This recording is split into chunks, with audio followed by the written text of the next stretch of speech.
નમસ્કાર મિત્રો, હું છું નીતિન રબારી. ગુરુકુલ એકેડેમીમાં આપનું સ્વાગત કરું છું. તો મિત્રો, આજે એક સરસ મજાનો ટોપિક છે અલંકાર. તો અલંકાર વિશે આજે સમજીશું, ભણીશું અને એ પણ ડિફરન્ટ વેથી ભણીશું. તો સૌ પ્રથમ અલંકાર એટલે શું? તો અલંકાર એટલે એક જાતનું ઘરેણું કહો તો પણ ચાલે, એનું શોભા, એનો શણગાર જે આપણે કહી એ પણ ચાલે, હીરાની ચમક, ભાષાનો ચમકારો, જે પણ કહીશું, જે વસ્તુ સુશોભિત કરે છે એ બધું જ આપણે અલંકારમાં લઈ શકીએ. કારણ કે કોઈ પણ વસ્તુને સુશોભિત કામ કોણ કરે છે? એનું ઘરેણું. તો આ ઘરેણું છે. તો ઘરેણાને આપણે સમજીએ કે કેવી રીતે ભાષાને ચમકાવે છે. તો કોઈ પણ આપણે વાર્તા સાંભળીએ કે ગમે તે જોઈએ અને એકદમ એ જ વાર્તામાં અચાનક કોઈ પંક્તિ વચ્ચે આવી જાય અને જે પંક્તિની જે રમઝટ જામે એમાં લોકો ઊભા થઈને તાળીઓ પાડે છે ને, તો આ એ છે. તો આજે એને આપણે સમજીએ કે અલંકાર એટલે શું. તો આપણે વાત કરી કે ભાષાને સજાવનાર. શું કહે છે? અલંગનો શબ્દ કેવી રીતે આવ્યો? બરાબર છે, અલમ વત્તા ક્રુ ધાતુ પરથી આવ્યો. એનો અર્થ થાય છે આભૂષણ કે ઘરેણું. તો મિત્રો, અલંકારનો મતલબ આવો થાય છે. હવે અલંકારનો આપણે બે ભાગ લીધેલા છે કે શબ્દ અલંકાર, અર્થાલંકાર. તો શબ્દ અલંકારના કેટલા ટોપિક આવે છે કે વર્ણાનુપ્રાસ, શબ્દાનુપ્રાસ, અંત્યાનુપ્રાસ, પ્રાસ સાંકળી કે આંતરપ્રાસ, ગમે તે કહી શકીએ. અર્થાલંકારમાં શું કહે છે? ઉપમા, રૂપક, ઉત્પ્રેક્ષા, વ્યતિરેક, અનન્વય, વ્યાજ સ્તુતિ કે સજીવારોપણ એ પણ આવી શકે છે. બરાબર છે. તો આ એના ભાગ છે. તો એમાં આપણે શબ્દ અલંકારમાં પ્રથમ આવે છે વર્ણાનુપ્રાસ. તો વર્ણાનુપ્રાસ પરથી આપણે તારણ કાઢી શકીએ કે વર્ણની વાત કરવામાં આવી છે અહીંયા.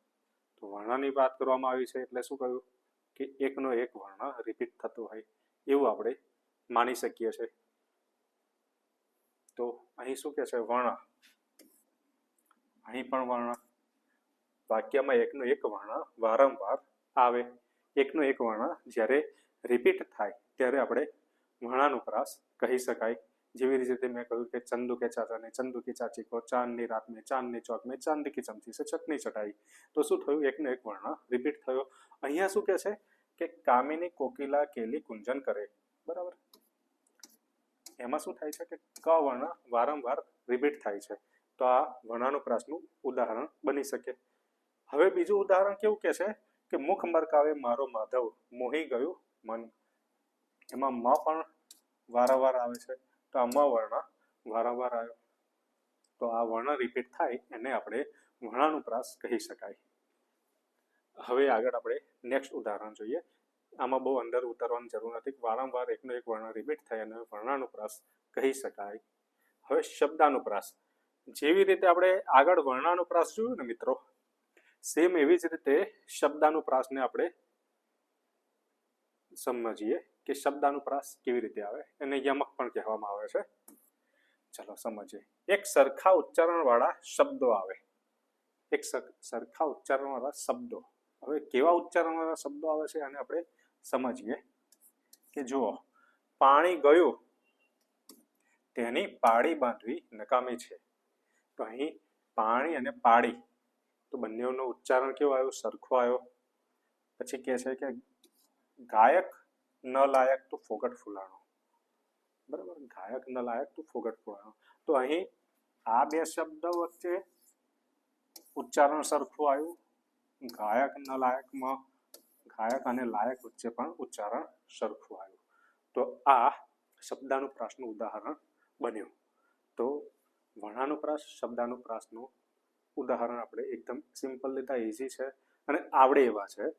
ઉદાહરણમાં વધારે ઉદાહરણ તમે જોશો તો તમને વધારે આઈડિયા આવશે. આ એક તમને બેઝિક નોલેજ માટે મેં તમને સિમ્પલ ઉદાહરણ લઈને સમજાવ્યું છે. હવે આગળનો નેક્સ્ટ છે અંત્યાનુપ્રાસ. અંત્યાનુપ્રાસમાં પણ કેવું કે આપણે પ્રથમ શબ્દ પકડીશું ને તે શબ્દ ઉપરથી આપણે સમજી જઈશું કે શાના વિશે વાત કરવામાં આવી છે. અંત્યાનુપ્રાસ, અંત્યની વાત કરવામાં આવી છે. પંક્તિઓના અંતમાં સમાન ઉચ્ચારણ હોય. જેવી રીતે શબ્દાનુપ્રાસમાં શબ્દનું ઉચ્ચારણ જોઈએ, હવે આપણે જોઈશું અંત્યાનુપ્રાસમાં અંતમાં સરખા ઉચ્ચારણ હોય. હવે અંતમાં કેવા ઉચ્ચારણ છે એ જોઈએ કે જેની જશોદા માવલડી પોપટ ભણાવે કાવલડી. તો અહીં અંતમાં શું થાય છે? માવલડી અને કાવલડીનું ઉચ્ચારણ સરખું હોય છે, સમાન ઉચ્ચારણ, પણ શામાં? અંતમાં. તો અહીં માવલડી અને કાવલડી અંતમાં છે, સમાન ઉચ્ચારણ થયું, અંત્યનુપ્રાસ બની શકે છે. બીજું ઉદાહરણ કેવું છે એ જોઈએ આપણે. તારા સ્મરણની આ કેવી રીત છે, હાર્યા પછી પણ અમારી જ જીત છે. તો રીત, જીત, અંતમાં સમાન ઉચ્ચારણ આવ્યું, તેથી અંત્યનુપ્રાસ બની શકે છે. બરાબર છે. એકદમ સિમ્પલ વે છે અને સારું ઉદાહરણ રીતના સમજાવ્યું કે એકદમ યાદ રહી જાય એ રીતના છે. અને આમ પણ અલંકાર એ ખૂબ સહેલા છે, સમજવું જરૂરી છે, કન્ફ્યુઝન ના થાય એના માટે, બાકી છે ઘણા સહેલા. હવે પ્રાસ સાંકડી. પ્રાસ સાંકડી એટલે આપણે આંતરપ્રાસ પણ કહી શકાય છે. બરાબર છે. તો પ્રાસ સાંકડીમાં શું છે સમજીએ કે પ્રથમ પંક્તિના છેલ્લા શબ્દ અને બીજી પંક્તિના પહેલા શબ્દ વચ્ચે પ્રાસ મળે. એટલે પ્રથમ પંક્તિ આવી એને એનો પ્રથમ પંક્તિ છે એનું શું કહે છે? છેલ્લો, અને પહેલી પંક્તિનો અને બીજી પંક્તિનો પહેલો. એટલે શું થયું? પ્રથમ પંક્તિનો છેલ્લો અને બીજી પંક્તિનો પહેલાનો વચ્ચેનો પ્રાસ મળે એને પ્રાસ સાંકડી કહેવાય, આંતરપ્રાસ કહેવાય. આંતરપ્રાસ પણ કહેવાય એટલે કે બંને વચ્ચેનો પ્રાસ મળે છે. કોનો? પહેલાનો છેલ્લો, છેલ્લાનો પહેલો. એ પણ યાદ રાખી શકાય. શું કહે છે? પહેલાનો છેલ્લો, બરાબર છે, અને બીજાનો પહેલો. આ રીતના છે. હવે જેમ જોઈએ આપણે કેવું છે એમ કે વિદ્યા ભણ્યો જે તે ઘેર વૈભવ રૂડો. તો જે અને તે આવ્યું તો શું થયું? પહેલાનો છેલ્લો અને છેલ્લાનો પહેલો. યાદ રાખીએ તો પણ રહી જાય એવું છે. બીજું ઉદાહરણ સમજીએ. પ્રેમ પદાર્થ પામીએ જોઈએ જે જન્મ મરણની આસ. પ્રેમ પદાર્થ પામીએ જોઈએ જન્મ મરણની આસ. તો અહીં પામીએ અને જોઈએ આ બંને વચ્ચેનો આંતર મળે છે. બરાબર છે. તો પ્રાસ મળે અને આંતરપ્રાસ, પ્રાસ સાંકડી કહી શકાય.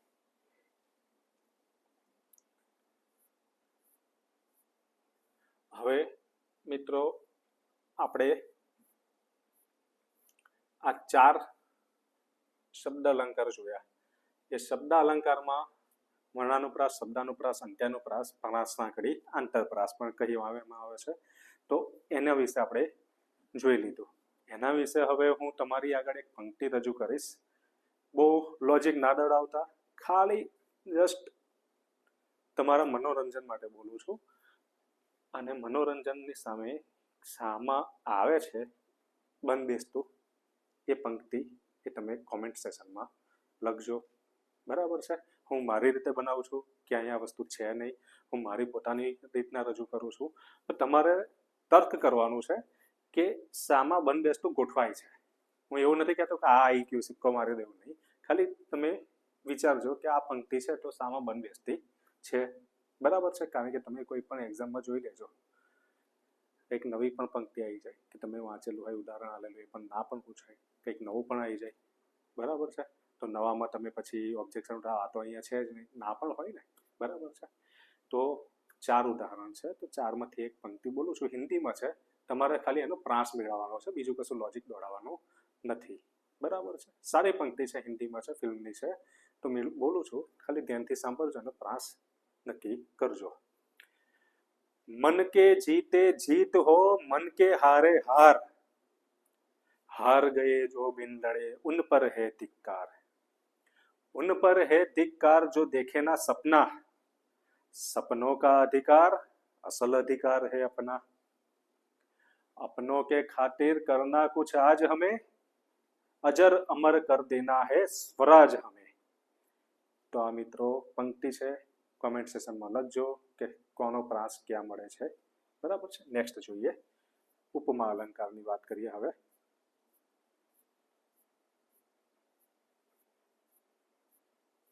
હવે ઉપમામાં શું છે? એક વસ્તુ કે વ્યક્તિની સરખામણી કોઈ બીજી વ્યક્તિ કે વસ્તુ સાથે કરવામાં આવે તેને ઉપમા કહેવામાં આવે.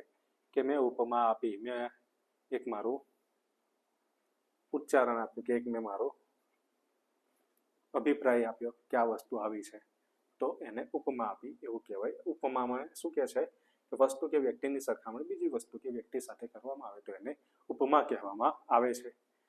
એના શું કહે છે, વાચક શબ્દ કહે છે કે કેવું, જેવું, તે, જેવી, જેવો, સમાન, સરખું, સરીખું, માફક, પેઠે, કંઈ પણ આવી શકે છે. આની બહારના પણ આવી શકે છે કે આટલા નહીં, પણ આ મોટા ભાગે પૂછાય છે. બરાબર છે. તો શું કહે છે કે આપણે ઉદાહરણ સમજીશું તો વધારે યાદ આવશે, આપણે સમજી શકીશું.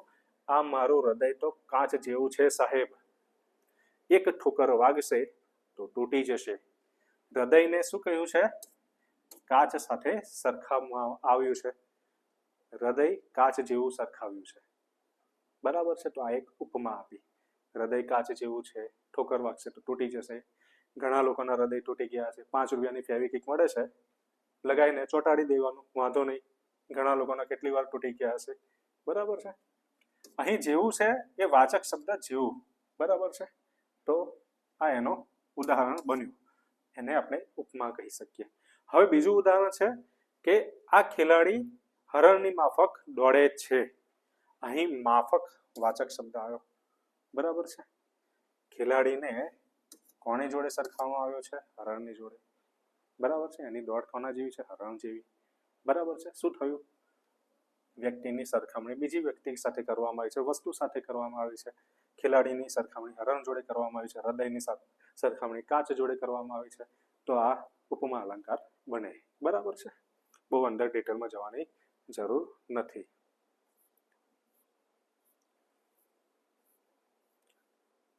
હવે રૂપક. જેવી રીતે ઉપમા આપી, હવે રૂપક. ઉપમેય અને ઉપમાન વચ્ચે કોઈ પણ તફાવત ના દર્શાવતા હોય અને બંનેને એકરૂપ બનાવે કે બતાવે. બરાબર છે.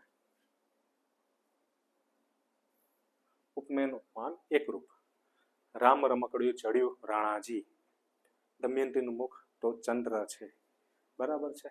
તો આ શું કહે છે, મુખને સીધું જ ચંદ્ર દર્શાવી દીધું, વાત પૂરી. બરાબર છે. અહીં શું કહે છે, રામ રમકડું. અહીં રામ રૂપી રમકડું. કેમ છે, રામને જ રમકડું માની લીધું છે સીધું. તો શું થયું, અહીં મુખ તો ચંદ્ર છે, મુખને સીધું જ ચંદ્ર દર્શાવી દીધું છે, ચંદ્ર ગણી લેવામાં આવ્યું છે. રામને રમકડા સાથે ગણી લેવામાં આવ્યું છે કે રામ રૂપી રમકડું. બરાબર છે. તો અહીં રૂપક કેવું કે છે, કોઈ તફાવત નથી બંનેમાં. આ એ બતાવવામાં આવ્યું છે, રામ રૂપી રમકડું ચડ્યું રાણાજી. અહીં રામ અને રમકડું એક જ બતાવવામાં આવ્યું છે. દમયંતીનું મુખ તો ચંદ્ર છે, તો અહીં મુખ અને ચંદ્ર એક જ દર્શાવી લીધું છે. એના વચ્ચે કોઈ તફાવત બતાવવામાં આવ્યો નથી. બરાબર છે. એ છે.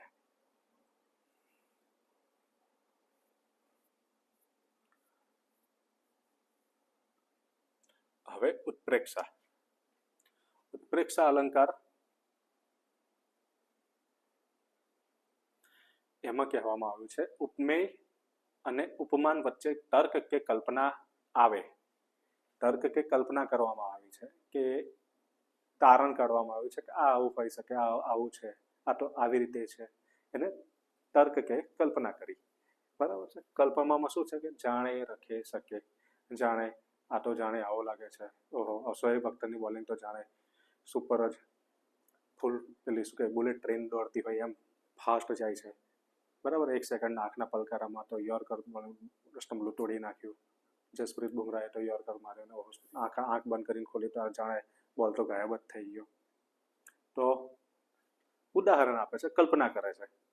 બોલ ગાયબ થોડો થાય છે. બરાબર છે. જસપ્રીત બુમરાહનો બોલ મારે એટલે ડાયરેક્ટ યોર્કર થાય, એટલે ખેલાડી આંખ મારે એટલે ડાયરેક્ટ બોલ ગાયબ થઈ ગયું તો થતું નથી. બોલ તો હોય છે જ, દેખાય. પણ ઉદાહરણ એવું આપે છે, કલ્પના એવી કરે જાણે બોલ જ ગાયબ થઈ ગયો, બોલ પેલાને દેખાયો જ નહીં. બરાબર છે. સમજીએ આગળ. તેના અવાજમાં જાણે અમૃત વરસી રહ્યું હતું. જાણે આવી ગયું, જાણે આ રખે શકે આવેલું ઉત્પ્રેક્ષા અલંકાર કહેવાય. આંખ બંધ કરીને જાણે રખી શકે આવે તો ઉત્પ્રેક્ષા અલંકાર ઉપર ટીક કરી દે એટલે 1 માર્ક્સ પકડ્યો. પણ અહીં શું કહેવામાં છે આપણે સમજીએ. પંક્તિ સમજીશું તો વધારે સમજણ પડશે. તેના અવાજમાં જાણે અમૃત વરસી રહ્યું હતું. તો જાણે આ ઉત્પ્રેક્ષા બની ગયો. અવાજ અને અમૃત એટલે બોલી રહ્યા હતા, વાત કરી રહ્યા હતા. તેના અવાજમાં જાણે બોલી નહીં, તે તો અમૃત વરસાઈ રહ્યા હતું એવું લાગ્યું. તો શું થયું? કલ્પના થઈ. અમૃત વરસાવતું નતા જ, બોલી જ રહ્યા હતા, પણ સામેવાળાને કલ્પના કેવી થઈ કે અમૃત વરસાઈ રહ્યા છે. તો આ કલ્પનાનું એક જાતનું ઉદાહરણ છે, ઉત્પ્રેક્ષા કહી શકાય. બીજું ઉદાહરણ છે સીતાનું મુખ જાણે પૂનમનો ચંદ્ર. જાણે આવ્યો. હવે શું કે છે? મુખ પૂનમનો ચંદ્ર એટલે સીતાનું મુખ પૂનમના ચંદ્ર જેવું દર્શાવવામાં આવ્યું છે. દર્શાવી દીધું છે એટલે કેવું છે કે મુખ તો મુખ જ છે, સીતાનું જ મુખ છે, અને ચંદ્રનો કલ્પના કરવામાં આવી છે કે જાણે ચંદ્ર જેવું સુંદર છે એનું મુખ. બરાબર છે? આ એનું ઉદાહરણ થયું, ઉત્પ્રેક્ષાનું ઉદાહરણ પૂરું થયું. નેક્સ્ટ છે વ્યતિરેક. વ્યતીત થાય છે. શું વ્યતીત થાય છે જોઈએ આપણે.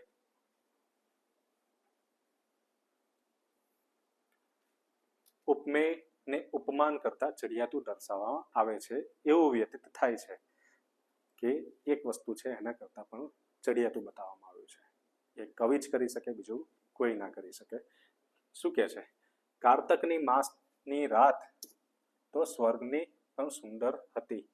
કારતક માસની રાત સ્વર્ગ કરતા પણ સુંદર હતી. એટલે શું થયું? કારતકની માસ અને સ્વર્ગ ક્યાં અને રાત ક્યાં? તો એ રાતને સ્વર્ગ કરતા પણ સુંદર બતાવવામાં આવે છે. તો સ્વર્ગ કરતા સુંદર બતાય છે તો શું થયું? ઉપમેય ઉપમાન કરતા ચડિયાતું થયું. બરાબર છે? ઉપમેયને ઉપમાન કરતા ચડિયાતું બતાવી દીધું છે. બરાબર છે? હવે વધારે આઈડિયા આવશે. આ ઉપમેય છે, આ ઉપમાન છે, એના કરતા ચડિયાતું બતાવી દીધું છે. બરાબર છે?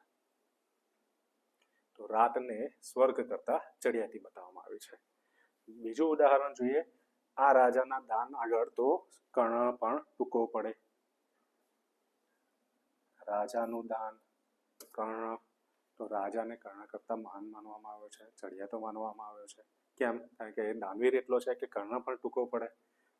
કર્ણ કરતા પણ વધારે મોટો દાનવીર છે એવું બતાવવામાં આવ્યું છે. તો આ એનું ઉદાહરણ છે, સિમ્પલ છે. તો આ વ્યતિરેકનું ઉદાહરણ પૂરું થાય છે. હવે બીજું ઉદાહરણ છે અનન્વય. અનન્વય અલંકાર એટલે શું કે છે? ઉપમેયની સરખામણી ઉપમેય સાથે જ કરવામાં આવે. ઉપમેયની સરખામણી ઉપમેય સાથે જ કરવામાં આવે છે. સરળ શબ્દોમાં કહીએ તો આના જેવું તો આ જ, તમારા જેવા તો તમે જ છો, બીજું કોઈ જ નથી એવું કહેવામાં આવ્યું છે. તો આ એ થાય છે. બીજું એક ઉદાહરણ જોઈએ આપણે. માં તે માં. તો મિત્રો માં એટલે માંથી ચડિયાતું બીજું કોઈ છે જ નહીં એવું એક જ વસ્તુ છે. માં એટલે માં, વાત પૂરી થઈ ગઈ. હિમાલય તે હિમાલય એટલે વાત પૂરી થઈ ગઈ કે હિમાલય જેવું બીજું કશું છે જ નહીં. તો હિમાલય તે હિમાલય. તો શું કે છે? અનન્વય અલંકાર બની શકે છે. બરાબર છે? એક વસ્તુ એકને એક જ વસ્તુ એક જ હોય. તાજમહેલ તે તાજમહેલ, આના જેવું કોઈ બીજું છે જ નહીં. તો આપણે આવું ઉદાહરણ માની શકીએ. તો અનન્વયનું ઉદાહરણમાં આગળ જવાની જરૂર નથી. એ અને માત્ર એ જ, બીજું કોઈ જ નહીં. તો આ એક એનું ઉદાહરણ છે. તો અનન્વય પૂરું થયું. હવે વ્યાજ સ્તુતિ. તો વ્યાજ સ્તુતિમાં શું કે છે એ આપણે સમજીએ કે દરેક મિત્રોને ખબર હશે કે વ્યાજ સ્તુતિ એટલે શું. તો વ્યાજ સ્તુતિ એટલે નિંદા દ્વારા પ્રશંસા કે પ્રશંસા દ્વારા નિંદા કરવામાં આવે તેને વ્યાજ સ્તુતિ અલંકાર માનવામાં આવે છે. તો વ્યાજ સ્તુતિના અલંકારને આપણે સમજીએ કે વખાણના બહાને નિંદા અથવા નિંદાના બહાને વખાણ કરવામાં આવે. તો બરાબર છે? તો એનું જોઈએ ઉદાહરણ. ગંગા તારું પાણી કેવું અસભ્ય છે, તું તો પાપીઓને પણ પવિત્ર કરે છે. તો અસભ્યની વાત આવી ને અહીંયા મિત્રો, એટલે અહીં શું થયું? ગંગાને મતલબ કે નિંદા કરવામાં આવે. પણ તૈયારીમાં જ બીજી પંક્તિ કેવી આવી ગઈ કે પાપીઓને પવિત્ર કરે છે. તો તૈયારીમાં એના વખાણ થયા. એક બાજુ એની નિંદા કરી અને એક બાજુ એના વખાણ કર્યા. તો શું થયું? નિંદા દ્વારા વખાણ થયા. બીજું ઉદાહરણ છે કૃષ્ણનું લીધું છે, તો આપણે સમજીએ. કૃષ્ણ તો ખરો માખણ ચોર છે, એણે ભક્તોના દુઃખ પણ ચોરી લીધા. તો મિત્રો અહીં માખણ ચોરી કરીને એની નિંદા કરવામાં આવી છે કે માખણની ચોરી કરી, પણ સાથે સાથે ભક્તોના દુઃખ પણ ચોરી લીધા, તો અહીં દુઃખને ચોરી લીધા એની પ્રશંસા કરવામાં આવી છે. તો નિંદા દ્વારા પ્રશંસા કે પ્રશંસા દ્વારા નિંદા કરવામાં આવે તો વ્યાજ સ્તુતિ અલંકાર કહી શકાય. બરાબર છે. હવે નેક્સ્ટ છે સજીવારોપણ અલંકાર. સજીવારોપણ અલંકાર એટલે રોપવાની વાત છે, જીવ રોપવાની વાત છે, ડાંગર રોપવાની વાત કરવામાં આવી નથી. તો મિત્રો સજીવારોપણ એટલે જે નિર્જીવ છે એને સજીવ માનવામાં આવે છે, નિર્જીવ વસ્તુને સજીવની જેમ માને છે. તો એનું ઉદાહરણ સમજીએ કે ઘડિયાળના કાંટા પર હાંફ્યા કરે છે સમય. તો સમય હાંફ્યા કરે છે, સમય નિર્જીવ છે. તો સમય એ નિર્જીવ છે અને એને હાંફતો બતાવ્યો છે મનુષ્યની જેમ, જીવતું હોય કોઈ એના જેવું બતાવ્યું છે. તો શું કહે છે? સમય નિર્જીવ છે પણ હાંફ્યા કરે છે સમય. તો નિર્જીવમાં પણ જીવ છે એ રીતના દર્શાવેલું ઉદાહરણ છે. તો માની શકીએ સજીવારોપણ અલંકાર બની શકે છે.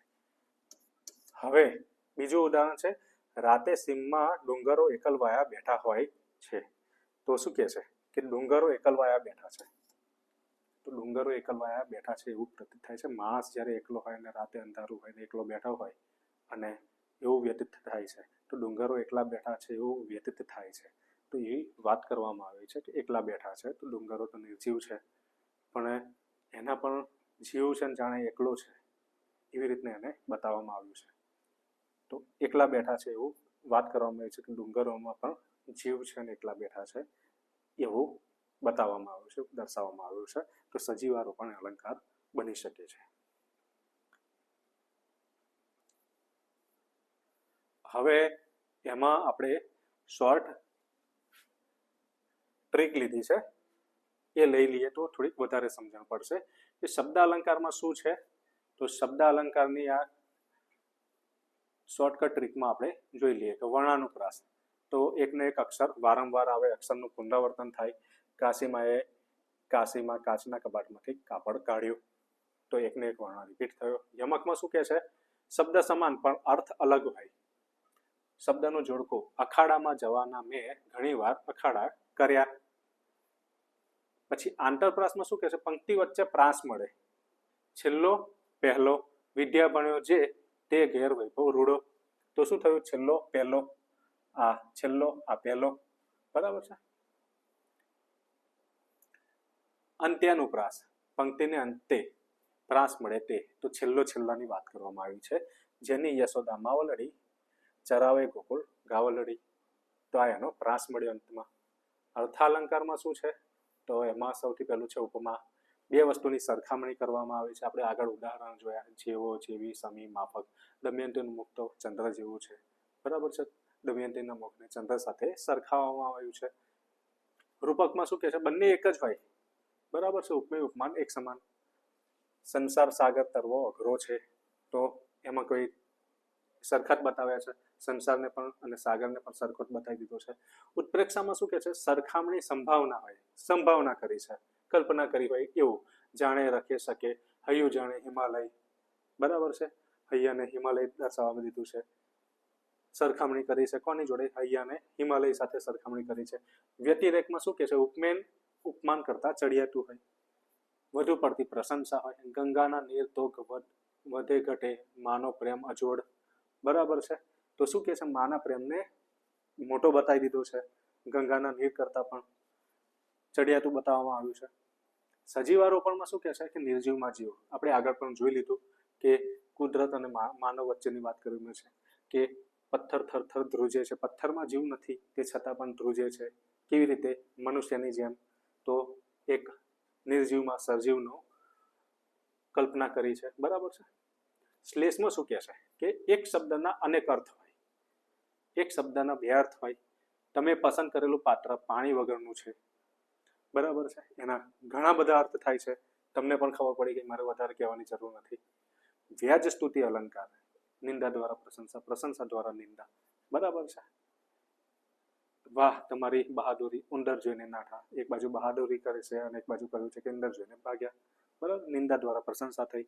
અને અનન્વય એટલે એકને માત્ર એક જ, પોતાની સરખામણી, બરાબર છે, ઉપમેય ઉપમાન એક સરખું હોય. ગાંધીજી એટલે ગાંધીજી, સચિન તેંડુલકર એટલે સચિન તેંડુલકર માં. તો આ એના ઉદાહરણ થયા. તો વિડીયો ગમી હોય તો લાઈક કરજો, સબસ્ક્રાઈબ કરજો, ફોલો કરજો. Thank you.